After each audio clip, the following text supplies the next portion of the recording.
I think you're going to find tonight's a very important and dramatic turnaround in the information that's now flowing. As you know, Tim Alberino wrote pretty much the script for our latest True Legends, The Unholy See, and lo and behold, within probably 1 week, Doug,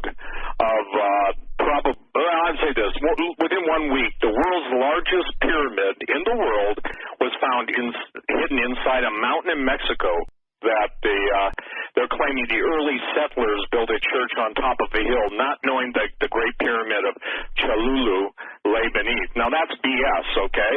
The bottom line is that from the beginning of the Spanish conquistadors, pillaging, plundering of the Americas, South America, Latin America, all over the country, they have basically put their churches on every high point in the city to show the conquest of the Catholic faith over the pagan religions. Now, when Tim and I first started talking about this, we basically encountered a lot of people poo-pooing us.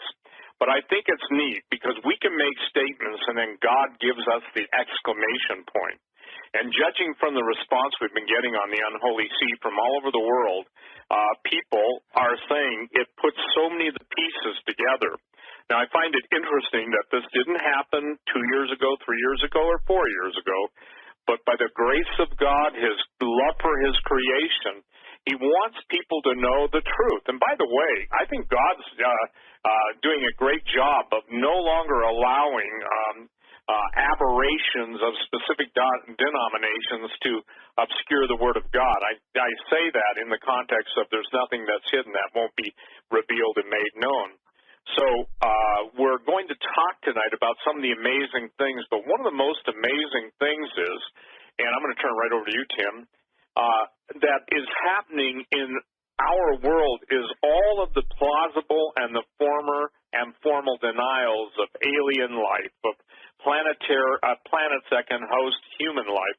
Everything that's out there now is coming to the forefront, and I believe, and Tim will share in detail, that we're on the verge of, right now we may be just watching the beginnings of the announcement that the aliens are here and that they created us. They'll move it from the aliens are there to the aliens came here, and pretty much to fit in with their total unveiling. So we'd encourage everybody to absolutely watch the trailer and to understand tonight, we're not making stuff up. We spend a horrific amount of money to go all over the world and then to have the best production we can afford at the moment. And Doug, from what, Tom Horn said and others have said, this is the best DVD of its kind that they've ever seen. I think you've echoed that. So this is not, a handy cam, a mic on the camera, just, cinema verite style. This is a production that basically weaves the central theme of history that the fallen angels gave to mankind. Their technology, their understanding of science, and through that arcane, hidden, or occult understanding, as people serve them, has come about this, what I would call, technologically decadent period of techno-serfdom, those are words I coined years ago, that are coming into full fruition. And so now we're seeing everything that's been hidden revealed, and the astonishing thing is that it litters the pages now of mainstream news sites, especially when it comes to the supernatural being on Drudge, the London Daily Mail. All over the world, people are experiencing strange anomalies. And somebody said, it's almost like the most evil hand opened Pandora's box, the one that was hidden in the regular box. So go ahead, Tim, and take it. Well, good evening, gentlemen. Talking about this Cholula pyramid, what I find really interesting about this is that the pyramid was actually discovered in the early 20th century, but is recently appearing all over the news. It's just exploding all over the internet and all over the news, even though it's been known. People have known about this particular pyramid for a while, for a century.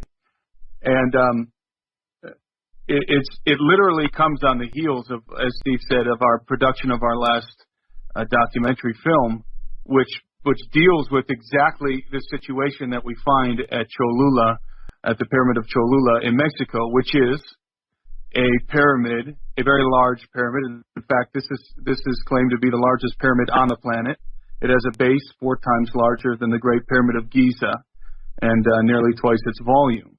But perched on top of the pyramid is a Catholic church, which in the Unholy See, we detail why it is that the Catholic Church, in many cases, will place a cathedral or a monastery or some other kind of religious building on site where these ancient structures are found, and literally on top of them, sometimes, as in the case of Cholula. And this pyramid is, not only is it the largest structure, what they say is the largest structure on the planet, man-made structure in terms of ancient structures, it's also the oldest continuously occupied building on the continent because of the church that's on top of it, which I find to be very interesting. This church was built during the conquest of Mexico, which was basically happening in the same time frame, more or less, of the conquest of Peru. So you have many of the same factors happening in Mexico that were happening in Peru. In Mexico with Cortez, and in Peru with Pizarro. But these guys were discovering the same things and doing the same things. That the conquistadors in Mexico with Cortez were finding the bones of giants, just like the conquistadors that were conquering the Incan Empire in Peru and Bolivia. And in fact, they were communicating with one another, according to the documents that we uncovered. And then it's a well-known fact that these conquests, that they were cut from the same cloth, literally, these conquistadors, and so giants are being discovered at the same time, the bones of giants. These pyramids are being discovered, and churches are being erected. Catholic churches, a Catholic presence is being placed directly in these very important archaeological zones. Just like all the other structures, all the other major ancient structures around the world, this Cholula temple pyramid has an extensive underground network below it and inside of it. And just like the other structures, ancient structures around the world, it's built on top of previous pyramids.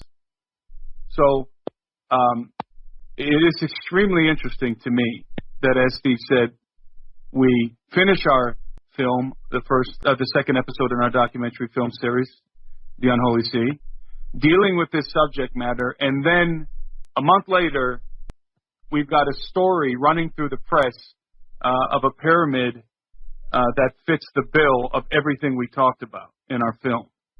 And not only that, also in the month of July, a couple of weeks after we released our film, or a week after we released our film, NASA came out with an image of the surface of Mars. And I've talked about this extensively with Tom Horn and with Gary Stearman, that NASA comes out with this picture with the heading Morse code on Mars. And of course they created a media frenzy about Morse code on Mars. Is this a potential communication on Mars? And then they proceeded to absolutely disqualify the idea that it could be a potential communication from Mars. But nevertheless, the heading, Morse code on Mars, gets plastered all over the world in the news, in both internet articles and on major news networks, such as Fox News, CNN, MSNBC. They all carried the story. And I find that to be very interesting because we featured something called the geoglyphs of Tiahuanaco in our first film, in episode 1 of our True Legends series, which are the geoglyphs are these massive lines and dots and mounds that are raised over the earth in the Altiplano, on the high plain of Bolivia, but are also engraved into the bedrock. So they're mounds and they're engraved, and they're absolutely massive. And you can see those featured in the first film, of our documentary series in episode 1. So it's almost like we're producing these films, we're covering these topics, and then suddenly we're being verified. Our research is being verified in real time in the news right after we complete these documentaries. So there's definitely something happening. I think that we are experiencing what could be described as soft disclosure at this point. I think that very gradually, incrementally, information is being released that is intentionally designed to prime us, to acclimate us to the announcement that's coming in the very near future.